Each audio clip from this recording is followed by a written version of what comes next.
Good morning. ऐसे सुबह आज मेरी नींद खुलती थोड़ी लेट अप्रॉक्स 10 बजे। फिर उसके बाद निकाल ली थी मैंने अपनी स्कूटी और डायरेक्ट चल पड़ा था मैं चंपापत्तन की तरफ नान छोले पैक करवाने। फिर थोड़ी देर में पैक करवाने के बाद आ गया था मैं वापस अपने घर में और डायरेक्ट चले गए थे सबसे पहले नहाने। फिर नहा धो के आ गया था और बाहर ही मैं धूप में बैठ गया था अपना आज का ब्रंच करने, क्योंकि टाइम हो गया था लगभग 12। फिर उसके बाद बैठ गया था मैं सारे काजू और बादाम चॉप करने, क्योंकि मेरे को मेरी मम्मी ने दी थी ड्यूटी, क्योंकि आज रात बनाने थे हम लोगों ने लड्डू। फिर थोड़ी देर में सारे काजू और बादाम हो गए थे एकदम प्रॉपरली चॉप।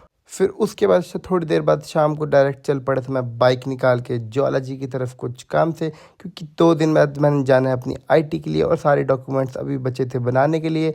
फिर उसके बाद सारा काम होने के बाद मैं और मेरे दोस्त बैठ गए थे जूस पीने, क्योंकि बहुत ज़्यादा थक गए थे। फिर उसके बाद लग रही थी हमें भूख, तो डायरेक्ट चले गए थे हम एक रेस्टोरेंट में और वहाँ पे करा दिए थे हमने ऑर्डर एक एक बर्गर। खाने पीने के बाद डायरेक्ट चल पड़े थे हम रात में अपने घर की तरफ, क्योंकि टाइम हो गया था बहुत ज़्यादा। फिर घर आ गया था मैं लगभग 8 बजे और डायरेक्ट करने लग गए थे सबसे पहले अपना डिनर।